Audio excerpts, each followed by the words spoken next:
Drew Brees, man. Wow. Hey, it happens to the best of a big guy. You're very comfortable with the statements you said yesterday. So now I think they got to you, your agent, the commissioner, and your coach. And they say, hey man, it's not a good look. You might have to walk these things back. You might have to put something that's, something clarifying. Something you gotta get in front of this. You gotta walk these things back. You gotta let the people know what you know what I said wasn't really what I wanted to say. Look, man, are you not surprised? I don't know what's in that man's heart, but I just know his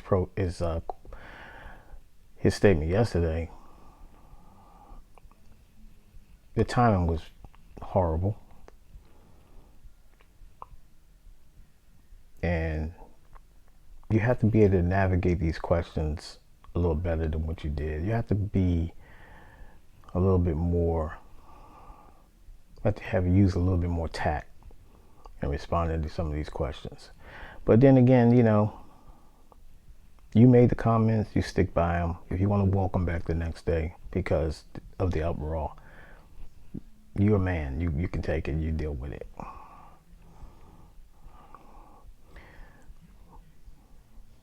I don't understand why is it so hard for people to grasp that if you have people and benefited from racism for 400 years, okay, you had people that say, well, let's move on because that happened then. It had nothing to do with me. Okay. It had nothing to do with you, but you're still benefit from the ongoing racist system. And you have not led to try to change these racist policies. The courts are corrupt. Corporate America is corrupt. The government is corrupt. There's two rules. If you are of a darker hue, you get harsh penalties when you run afoul of the law.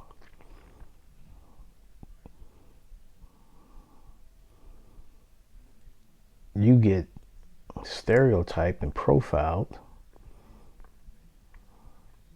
and your rights trampled on when you get a minor traffic stop, or you get killed for making any type of gestures that the police feel at that time that puts them in harm's way, that they feel threatened by.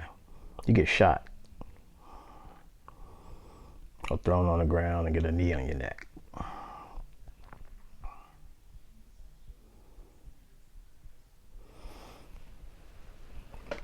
So I'm not surprised what Drew Brees said. It didn't shock me. It was just like, status quo. This is how they feel. This is what they think. They're out of touch. They don't really care to partake in a conversation on racism. It makes them uncomfortable. But the thing about it, though, people of a darker hue have been uncomfortable with the racist policies, the so-called, how the cops in New York, back in the day, they used to do this, meaning that it's a black person. The perpetrator is black. So, they have their little methods of treating certain individuals. Not all, but there's a lot of them that adopt that behavior. A lot of them are frustrated. And if you're black and if you give any type of resistance or you try to stand up for any type of rights If you're saying, why do I have to take out my ID? Why do I have to give you my ID? I have not done anything. And on the receiving end of that, they tell you that, oh, you have to produce your ID. We have to be able to identify you. And never telling you why you're being stopped, why I'm being pulled over. They'll make up certain things. If your tint is a little bit too dark for them. Oh, we pulled you over because of your tint. Oh, we pulled you over because your license plate was obstructed. Oh, we're pulling you over because you didn't come to a complete 3-second stop at the stop sign. Then when they pull you over, oh, we smell some marijuana. You had a air freshener on your rearview mirror. It's probable cause. I can go on and on and on. We all know what's going on.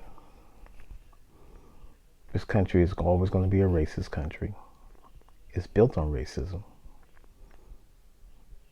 And they ain't trying to bring you to the table to discuss anything. It is what it is. We are the majority. In their eyes, they're saying, we are the majority. We run this country. This is our country. And we want to take it back to when we thought it was great.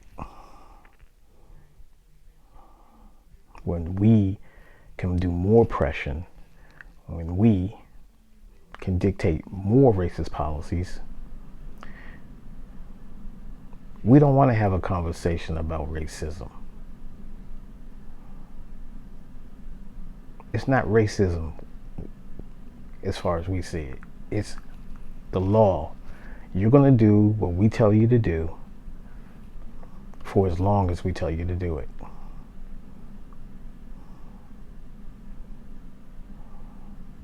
See, black people don't have that.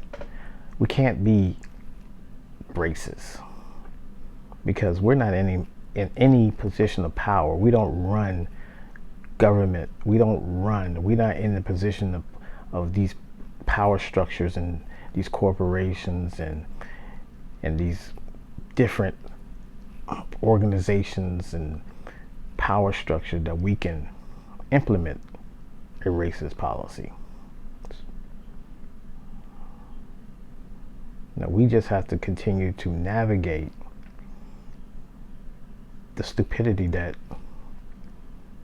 was planned. We have to navigate around the board. And when we don't cooperate, we get eliminated. We get branded. He's difficult. He's militant. He's not a team player. These are all code words. I advocated for all black athletes, or it's not black athletes, black athletes around the world to boycott playing any sports until this situation, until there's real change, until there's real headway. I know that's not realistic. I know people are not going to do that. They got to get paid. I get it. This is why I have mad respect for people like Muhammad Ali as an athlete. Bill Russell, Kareem Abdul-Jabbar, Jim Brown. Just to name a few. There's been a lot of them, though, who has stepped on that front line for change.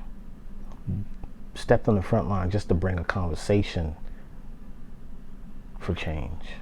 I respect those folks. And there's a lot of them out there that do it every day, every single day, and they do not get recognized. But they are pounding the door, pounding the pavement. They're beating on the table for people who have been oppressed throughout the world, not just the United States, throughout the world.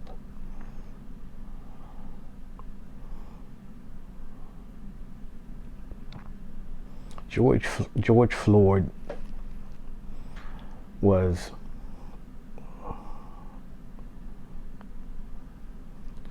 a person who did not deserve to die on Memorial Day. He was in handcuffs. He was ushered into the car. And from the footage that I've seen, there was either some situation going on in the car. You really couldn't tell.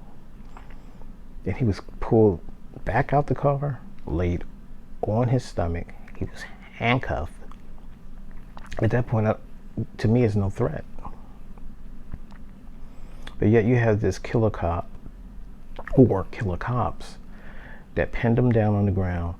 The one particular cop had his knee on his neck and seemed like he was applying pressure, while witnesses at the scene were saying, look, man, the man is in distress. Even George Floyd himself was on several occasions saying, look, man, I cannot breathe. I'm having difficulty. Please, I beg you, please. And it was ignored. And he was killed. He was murdered. His life was snuffed out. And so now, 8 days or so later, the country, the youth, people with compassion have said they had enough. Yes, there has been looting. Yes, we all know what's going on. We all know this is the type of thing where other groups and with other agendas come in, and they basically do all this craziness to push their agenda. And they'll blame it on the protesters, the peaceful ones.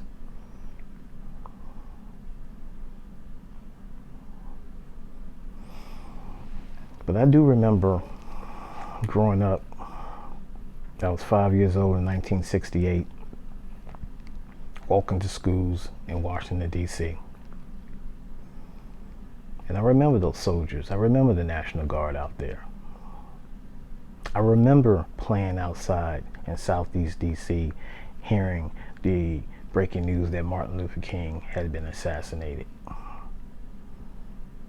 I didn't understand the ramifications of that, but I knew who Martin Luther King was. And I was still stuck on as to what happened to him. So here we are all these years later, still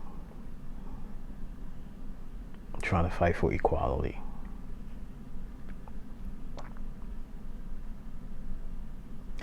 But I think this time it's a different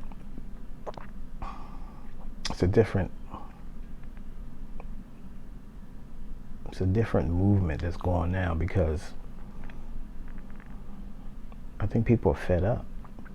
But we'll see how it goes on for the next month throughout the summer and what happens. We'll see what kind of policy there's going to be changes, sweeping policies. I mean, you had the number 45, who basically all the police reform that Obama suggested, headway that he had made trying to do, have some type of police reform nationwide. 45 said no. We're going to undo that. So it is what it is. I hope everyone have a safe day.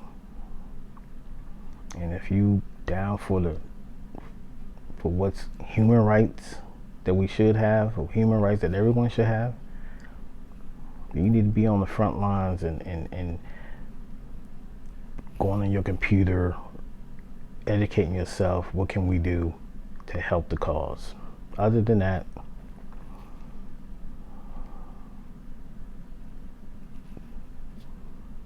just don't say anything. Be quiet. Okay, I'm out.